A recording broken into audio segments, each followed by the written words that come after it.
জামাতের সঙ্গে বিএনপির দূরত্ব ভারতের জন্য নতুন সুযোগ। ৭১ পত্রিকার টপ নিউজের সঙ্গে আছি আমি সাংবাদিক রহমত। ভারতের জাতীয় স্বার্থে বিএনপির সঙ্গে নয়াদিল্লির সম্পর্ক স্থাপন করা অতি জরুরি। তাই ভারত ভালো একটি সুযোগ খুঁজছে, আর সেটা হচ্ছে জামাত বিএনপির দূরত্ব। কারণ বিএনপি দীর্ঘদিনের সঙ্গী জামাত ইসলামের বিরুদ্ধে ভারতের কূট কৌশলে বন্ধুত্বের মাঝে দূরত্ব বাড়াবে, আর এই সুযোগটাই ভারতের জন্য সুযোগ।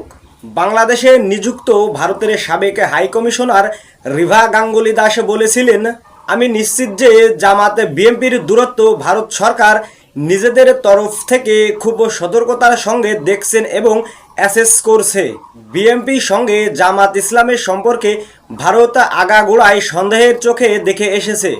তার মানে ভারত আগে থেকেই জানতো বা বুঝতো বিএনপি সুদিনে ফিরে এলেই জামাতের হাত ছেড়ে দেবে। ভারত প্রকাশ্যে বাংলাদেশের রাজনৈতিক ও অরাজনৈতিক জামাত বা ইসলামপন্থী দলগুলোর বিরুদ্ধে ষড়যন্ত্র করে যাচ্ছে। বিজেপির এক এমপি শ্রমিক ভট্টাচার্য যেমন সরাসরি বলেছিলেন, জামাতের চিন্তাভাবনার ঘোরতর নিন্দা করেছিলেন, একই সঙ্গে বিরোধিতা করে যাওয়ার ঘোষণাও দিয়েছিলেন। বর্তমানে ভারতের শীর্ষ কর্মকর্তা ও নীতি নির্ধারকরা একান্ত আলোচনায় পরিষ্কার করে বলেছেন, আগামী দিনে বিএনপির সঙ্গে ভারতের যে কোনো সম্পর্কের ক্ষেত্রে তাদের অন্যতম প্রধান শর্ত জামাতের সঙ্গে প্রত্যক্ষ ও পরোক্ষ সঙ্গ ত্যাগ করতেই হবে। ভারতের বিজেপি সরকার আবারও প্রমাণ করেছে তারা বাংলাদেশ ও বাঙালি জাতির বিরোধী শক্তি। তারা বাংলাদেশ ও বাঙালির উন্নয়ন চায় না।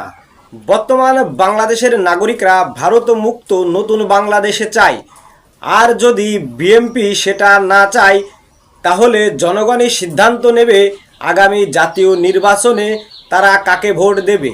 বর্তমান বাংলাদেশের মুক্তিকামী নাগরিকরা চায় ভারত মুক্ত নতুন বাংলাদেশ।